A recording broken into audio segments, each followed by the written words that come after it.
भूमिपुत्रों के न्याय और अधिकारों के लिए भिवंडी में भूमिपुत्र एल्गार संगठन की स्थापना। भिवंडी वाडा रोड की बदहाल स्थिति को लेकर किए गए आंदोलन के बाद श्रमजीवी संगठन के प्रवक्ता एवं सक्रिय कार्यकर्ता प्रमोद पवार ने श्रमजीवी संगठन से इस्तीफा देकर स्थानीय भूमिपुत्रों के न्याय और अधिकारों के लिए एक नई सामाजिक संगठन भूमिपुत्र एल्गार संगठन की स्थापना की है। इसकी घोषणा उन्होंने शनिवार को अंबाडी में आयोजित एक पत्रकार परिषद में की। पत्रकारों से बात करते हुए संगठन के अध्यक्ष प्रमोद पवार ने स्पष्ट किया कि इस नई संगठन को किसी बड़े नेता का संरक्षण या आशीर्वाद प्राप्त नहीं है, बल्कि संगठन का हर कार्यकर्ता ही इसका नेता होगा। उन्होंने कहा कि भिवंडी वाडा रोड की जर्जर हालत के कारण अब तक कई युवाओं की दुर्घटनाओं में मौत हो चुकी है। 30 सितंबर को इस मुद्दे पर किया गया आंदोलन सफल रहा, लेकिन श्रमजीवी संगठन का अपेक्षित सहयोग नहीं मिला। इसी कारण 4 नवंबर को उन्होंने श्रमजीवी संगठन से इस्तीफा दे दिया। प्रमोद पवार ने कहा कि ठाणे और पालघर जिलों के आदिवासी, कष्टकरी, बेरोजगार और युवाओं को न्याय दिलाने के उद्देश्य से यह नया विकल्प खड़ा किया गया है। उन्होंने स्पष्ट शब्दों में कहा कि हमारी लड़ाई किसी व्यक्ति या संगठन के खिलाफ नहीं है, बल्कि अन्याय और भ्रष्टाचार के खिलाफ है।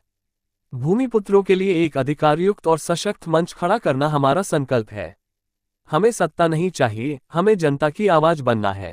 रस्त्याच्या आंदोलनानंतर हा पूर्ण तुम्हाला पक्ष म्हणजे संघटना स्थापन करावी लागली, काय पूर्ण प्रकरण थोडक्यात? तर भिवंडीवाडा रस्त्याचं जे आम्ही आंदोलन उभारलं हे जनहिताचं आंदोलन होतं आणि त्यासाठी संघटनेने आम्हाला इतर पक्षांचा पाठिंबा दिला।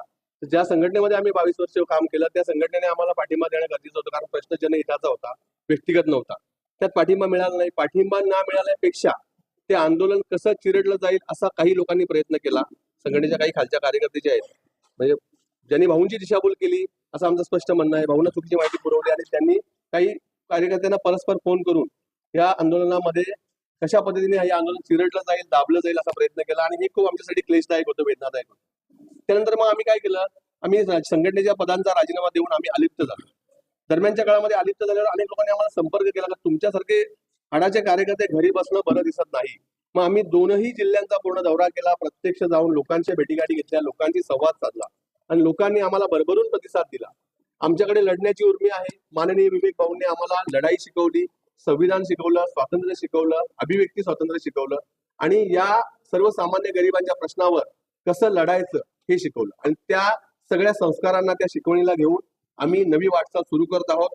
भूमिपुत्र एल्गार संघटना ही तरुणांची, भूमिपुत्रांची, आदिवासी, कष्टकरी, बहुजनांची, कुणबी, शेतकरी, आगरी, कोळी बांधव, बौद्ध बांधव, सर्व जाती धर्माच्या लोकांची, तरुणांची, त्यांच्या न्याय हक्कासाठी लढणारी एक नवी कोरी संघटना आज आम्ही घोषित करत आहोत। भूमिपुत्र एल्गार संघटना या संघटनेची आज अधिकृत घोषणा आम्ही केली आहे। जानेवारी महिन्यात लवकरच तुम्हाला तारीख कळली जाईल, त्या तारखेला आम्ही एक मोठा मेळावा घेतो आणि त्या मेळाव्यामध्ये आपण या संघटनेचा जाहीर कार्यक्रम शुभारंभ करतो। पण आजपासून या संघटनेचं कामकाज सुरू झालं आहे।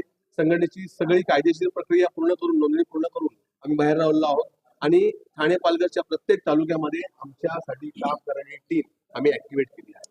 श्रमजीवी संघटनेमध्ये असताना श्रमजीवी संघटने देखील या रस्त्या संदर्भात म्हणा किंवा अंजूर फाट्यातील रस्त्याच्या संदर्भात म्हणा आंदोलन झाली, असं काय घडलं की या ठिकाणी तुम्हाला म्हणजे राजीनामा द्यावा लागला, त्यानंतर नवीन संघटना स्थापन करावी लागली? असं तर नाही ना की ज्याच्या विरोधात हा तुम्ही आंदोलन पुकारलेला होता ती पक्षामध्ये गेली आणि त्यानंतर हे सर्व चित्र बदलायला लागलं? आम्ही तर पहिल्यापासून बोलत होतो की ठेकेदाराला राजकीय पाठबळ मिळाल्याशिवाय ठेकेदार मस्तावत नाही। या रस्त्यातला सगळ्यात मोठा घोटाळेबाज ठेकेदार हा एका राजकीय पक्षाने त्याला आश्रयाला घेतलं। त्यानंतर तुम्हाला माहिती आहे, जिजाऊ कन्स्ट्रक्शन नावाची जी कंपनी होती त्याच्यावर सगळ्यात जास्त मोठा आरोप होता आणि त्याला राजकीय राजाश्रय मिळाला। त्यात इगल इन्फ्रास्ट्रक्चर कंपनी ती कुठल्या तरी पक्षाशी संबंधित असेल। ठेकेदारांना राजाश्रय मिळतो आणि म्हणून ते वाचतात, हे मी वारंवार बोललेलो आहे आणि तेच झालं। दुर्दैवाने कोशामुळे आम्हाला मदत नाही केली, कशामुळे आम्हाला बलहीन करण्यात आलं या तपशिलात आम्हाला जायचं नाहीये, पण आम्हाला ताकद मिळाली नाही, आम्हाला आमची ताकद कमी करण्यात आली, आमचं आंदोलन अयशस्वी व्हावं म्हणून वेगवेगळ्या स्तरातून प्रयत्न करण्यात आले आणि ते नंतर आम्हाला पुराव्यानिशी कळले आणि ते कळल्यावर तिथे थांबणं हे आमच्यासाठी चुकीचं होतं। आम्ही विनम्रपूर्वक, सन्मानपूर्वक, कोणाचाही इगो न दुखवता, कोणाचाही अपमानास्पद न बोलता किंवा कोणावरही कोणतीही तक्रार टीका न करता आम्ही आमच्या बाजूला झालो आहोत। त्यांनी का तो मार्ग निवडला त्याचं उत्तर ते देऊ शकतात। फक्त आमचं एवढंच म्हणणं आहे की आता या भूमिपुत्र एल्गार संघटनेचे जे आम्ही कामकाज सुरू करतो ते आम्हाला निर्भयपणे करू द्या। कोणी एक रुपया आमच्या वाटेत जे आंदोलनात जसे काटे टाकले तसे काटे टाकू नका, कारण आम्ही शांत आहोत. माननीय भाऊंचा आम्हाला कालही आदर आहे, होता, आजही आहे आणि उद्याही राहील, कारण ते आमचे प्रेरणास्थान होते आणि आहेत आणि राहतील. पण कोणी जर 4-2 टोळके भाऊंचा दिशाभूल करतात, त्याने आमच्या वाटेत काटे टाकण्याचा प्रयत्न केला, मला किंवा माझ्या कुठल्याही सहकार्याला वेगवेगळ्या पद्धतीचे अडथळे आणण्याचा प्रयत्न केला, तर मी गप्प बसणार नाही आणि त्यांना त्रास होईल, त्यांना वेदना होईल आणि त्यांचे धाबे दणांतील असे अनेक सत्य माझ्याकडे, अनेक गुपितं माझ्याकडे आहे. ती काढायची माझी इच्छा नाही, ती मी कधी काढणार नाही. ती काढायला मला मजबूर करू नका, एवढीच मी विनंती करतो. निलेश सांबरे यांच्या 100% मी बोललेलो, मी का बोललेलो आणि ती व्हिडिओ पूर्ण ऐकला तुम्हाला कळेल. हर्षद गंगे जर या भ्रष्टाचारी ठेकेदारामध्ये त्याचं नाव मी 10 वेळा घेतलं असेल आणि तो त्याच्या भ्रष्टाचाराबद्दल कारवाईसाठी पण मी पत्रव्यवहार केलेला आहे. जर त्यांनी भ्रष्टाचार केला त्याच्यावर पण कारवाई करा, सांबरेने केला सांबरेवर कारवाई करा, अंबवणे असेल कोण, त्यांनी सगळे नाव घेतली आणि ठाकरे सगळे नाव घेतली. रीमा गांधीबद्दल मी का बोललो, कारण त्या रस्त्यात इलेक्शन उभे असणारे तिन्ही उमेदवार हे ठेकेदारांचे नातेवाईक होते. पण रीमा गांधी व्यक्तिगत पातळीवर त्यांच्या कामाची पद्धत जर तुम्ही बघितलं तर त्या वाडा नगरपंचायतच्या प्रत्येक भागामध्ये जाऊन प्रत्यक्ष काम करणारी महिला होती. रीमा गांधी ठेकेदार नाही, पण रीमा गांधी प्रत्यक्ष त्या लोकांमध्ये पोहोचलेली एक सामाजिक कार्यकर्ती होती, असं माझं ऑब्झर्वेशन होतं. दुसरी गोष्ट महत्वाची म्हणजे मी बीजेपी किंवा रीमा गांधी बद्दल बोललो नाही, तर माझा मित्र आणि आताचे विद्यमान खासदार डॉक्टर हेमंत सवरा यांच्यावरती निवडणुकीत जबाबदारी होती आणि त्यांच्या कामाबाबत मी आजही समाधानी, कालही होतो आणि कदाचित उद्याचं चांगलं काम करतील याचा मला विश्वास आहे. आणि त्यांनी आपल्या आंदोलनाला बळ दिलं होतं.